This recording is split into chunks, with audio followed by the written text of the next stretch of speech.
Bonjour, bienvenue dans cette nouvelle vidéo. Ici, on va vous parler de l'installation de nos fluides, c'est-à-dire gaz et eau principalement. Et contrairement à ce qui a été annoncé dans le titre, on ne vous parlera en fait pas tellement du gaz parce que c'est quelque chose de trop précis et de trop important pour être fait soi-même, sauf si vous êtes vraiment très connaisseur en la matière et du coup on vous conseille vivement de faire appel à un plombier pour ce type d'installation. Concernant les réseaux d'eau, donc la plomberie, notre tiny est équipé de 2 gouttières sur les côtés qui nous permet la récupération des eaux de pluie.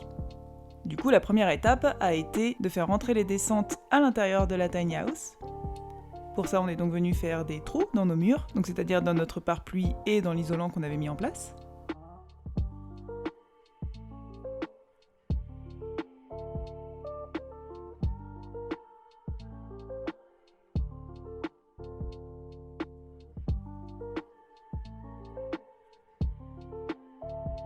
Donc on est venu faire un trou dans le sol de notre coffre, dans lequel on va passer un tuyau qui permettra l'évacuation des eaux quand on n'a pas envie de remplir notre cuve, et qui le reste du temps aura un bouchon, et ça permettra en fait une décantation de l'eau avant le remplissage de notre cuve, pour éviter que tous les sédiments éventuels, feuilles mortes, etc. arrivent directement dans notre cuve.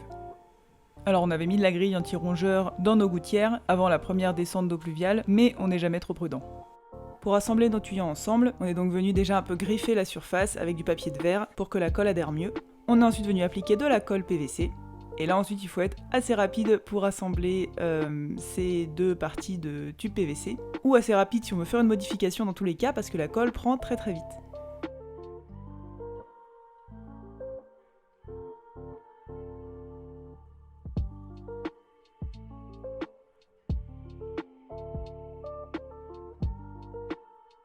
Sur les 2 entrées d'eau qui traversent du coup nos murs, on est venu renforcer l'étanchéité de notre assemblage avec un joint. Parce que c'est vraiment un endroit qui traverse notre cloison et qui traverse l'isolant. Donc s'il y a un endroit où on veut vraiment pas qu'il y ait de fuite, c'est bien celui-là. Et on n'a pas collé 100% de notre système non plus pour qu'il puisse être démontable, au moins en partie. Ce qui correspond du coup à l'intérieur du coffre à cette entrée-là et à celle-ci. Ensuite, du coup, ce chemin-là court tout le long du coffre, hop, et rejoint cette arrivée-ci. Les deux se jettent ensuite dans notre tuyau principal. Donc notre tuyau qui actuellement se vidange en bas de la tiny. Ce que vous voyez ici, c'est un trop-plein au cas où de surremplissage de la cuve pour que le surremplissage puisse, dans tous les cas, se vidanger en dessous de la remorque, et ça c'est donc l'orifice qui ira directement à notre cuve d'eau qui sera située à peu près par là. Et je précise que ce tuyau de vidange qui va sous la tiny, il aura l'immense majorité du temps un bouchon.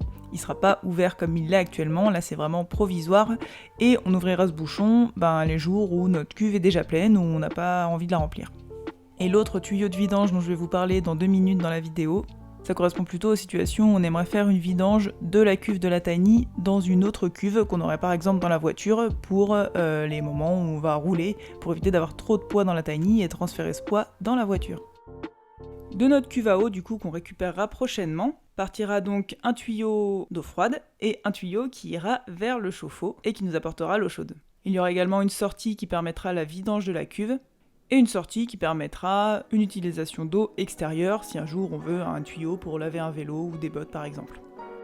Pour les réseaux d'eau intérieurs, du coup, on a utilisé des tubes et des raccords multicouches.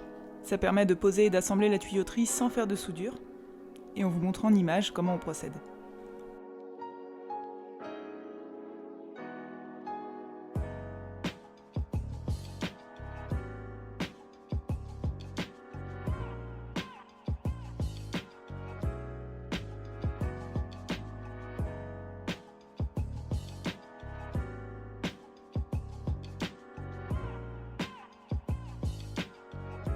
Donc on aura simplement 2 sorties d'eau dans notre tiny house, au niveau de la douche et au niveau de l'évier de la cuisine. On n'aura pas spécialement d'évier dans la salle de bain, étant donné que la proximité avec la cuisine étant telle que c'est pas vraiment nécessaire de s'embêter avec ça pour nous en tout cas.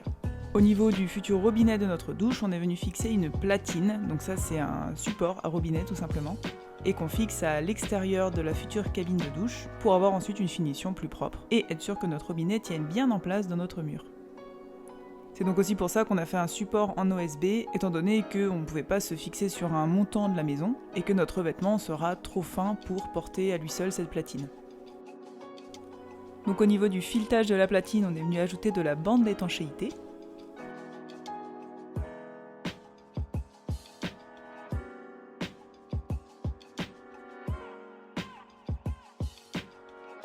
On passe ensuite notre tuyauterie et nos petits robinets à l'intérieur et le tour est joué.